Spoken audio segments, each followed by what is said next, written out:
Boys, here we are again. Week 10, West Seattle. Recording this on a beautiful sunny sunset here for an appointment that I have.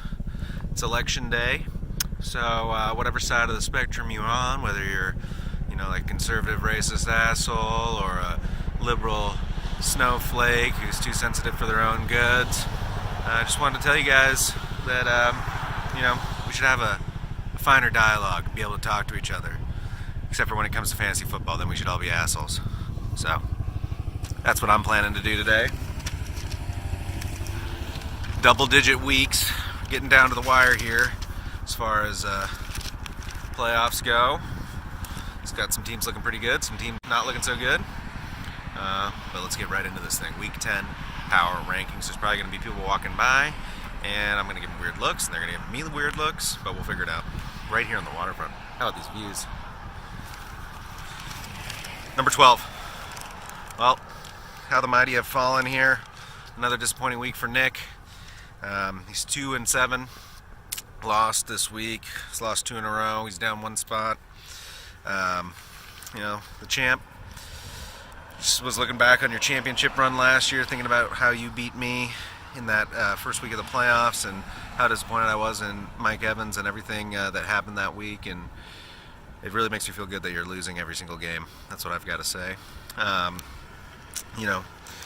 Lost the garbage bowl here, right? But anyway, I just can't wait for my revenge this week when I play you. So you're number 12. Made a couple moves for next season, which is good. Number 11, Newgard. Lost 4 in a row. I don't know, your team is a complete mess. 3-6, down another spot here. Almost pulled out the victory against Goodrow, whose team's top of the league in points, but he didn't. So would have been a good move to play fantasy where you actually look and play the players that are supposed to play. I mean, you could have played DJ Moore and won. That's how close it was. So disappointed in you. I would have liked Goodrow to take that loss, but here we are. Number 10, Knowlton, Tommy. Oh, have the mighty have fallen. I mean, you were what I thought was one of the top contenders in the league. Definitely had some issues the last month or so. Another loss, ugly, 88 points. Continues to fall. 6 players in single digits this week. AJ Green is out as well for a few weeks. I mean, the more times you play Cortland Sutton, the worse your team is going to be. So, disappointing down there at number 10. Number 9, Marcus. 1-1, 3-6. He's up 3 spots here. Well, someone had to win that garbage bowl game between him and Nick. He did it with a pretty good 137.2, which would have beat 9 of the teams in the league this week. The Chubster, looking good as the primary back. Mahomes, Allen, and Julio all had a good game together at the same time, which I think is the first time that's happened all year. So Marcus is out of the cellar, at least for a week, even though his scores are still low, but, a win will help you out in the old power rankings here. Number 9, Sean Moore, 1-1, 3-6. Didn't I tell you last week that his team was not that bad? I mean, he actually didn't play that good this week, but managed to play someone who scored 88 points. But 102 is enough for a win.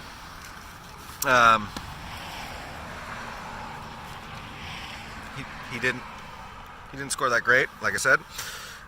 If he had made a trade early in the year, like I suggested, 10 times for a wide receiver, I think he could be one of the top teams in the league. I mean, he's got some of the best running backs. I mean, Ingram, I don't know how good he has been, but he could have definitely turned him into value, especially the way running backs were valued earlier in the season. So it's just a season of what could have been for Sean, unfortunately. Number 7, Drew Spoo. Unchanged here, 4-5. He lost 1. He lost by 0.8 points, 8 yards. So you can't fault him too much for that. Sun's going behind the clouds. I don't know how San Francisco wins 34-3 and Goodwin only gets 2.3 points. So it's a little disappointing, but I thought that he played well. His team is okay. I mean, he's right there. He could make a run and make the playoffs for sure. That Dolphins defense, though, coming through strong. 4 picks. I think we'll be singing We Will Brock You this week in Green Bay. Why not? Let's have some confidence.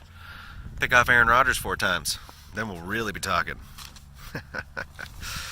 Oh, you can't keep a straight face thinking about that. Number 6, Shrives. Lost one, 5-4, down 2 spots. Gurley and the gang kind of blew it this week. Tom wasn't that great. I mean, James White played well, but his team lost. That's all that really matters. Lost to me. Don't really care. They probably just took the week off, in deference to my skill and the ability of my team. At what point does the distraction of 3 children get to him? When does he start playing Jimmy Graham? I mean, they're facing the Brocket launcher this week, so they better be ready to ball out, you know what I'm saying? That ferocious Fins D coming to Green Bay. Number 5, Paul Capiello Shannon. It's 1-1, 6-3. Yeah, you got the 8-point win against Drew, which to me is essentially a tie. 6-3 looks a lot more prestigious than 5-4, that's for sure. 4th highest score this week. Just enough to beat Drew. He's got all his Vikings guys, Rudolph and Thielen, on bye next week, so it's going to be a little bit tougher for him to get a win against a suddenly game Marcus. I mean, I can see you getting taken to the Brock and Roll Hall of Fame in Cleveland, if you know what I mean. Nick Chubb out there. Okay, I'm going to stop making Brock Osweiler jokes, but it's pretty fun. I mean, Chubb will probably eat you up like broccoli beef.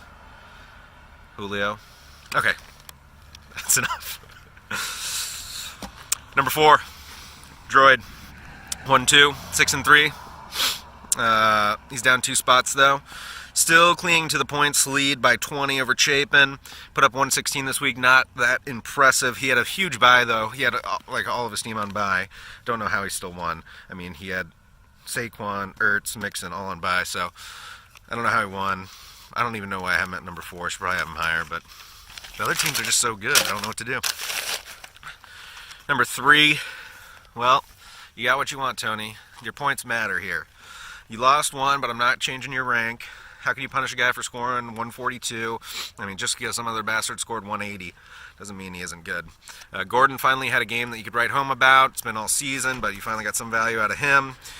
Give Diggs another week off. He'll be looking good when he comes back from the bye. I just can't see you losing to Tommy this week. I mean, Tom's team is a mess. So, old dogs, Brock for you. That's all I can say. All right, that's it. I mean bark. That's what I meant, bark. Number 2, Chapin. He's won 3 in a row. He's back to his old ways, just putting up mad points, like 180 this week. Up 3 spots. I seriously considered bumping myself off of the number 1 perch to put him up there just because his team is terrifying. You think his reliance on one team would be a detriment, but it hasn't mattered because that team's been the best team in the league. Huge game this week. Chapin versus Andrew Goodrow.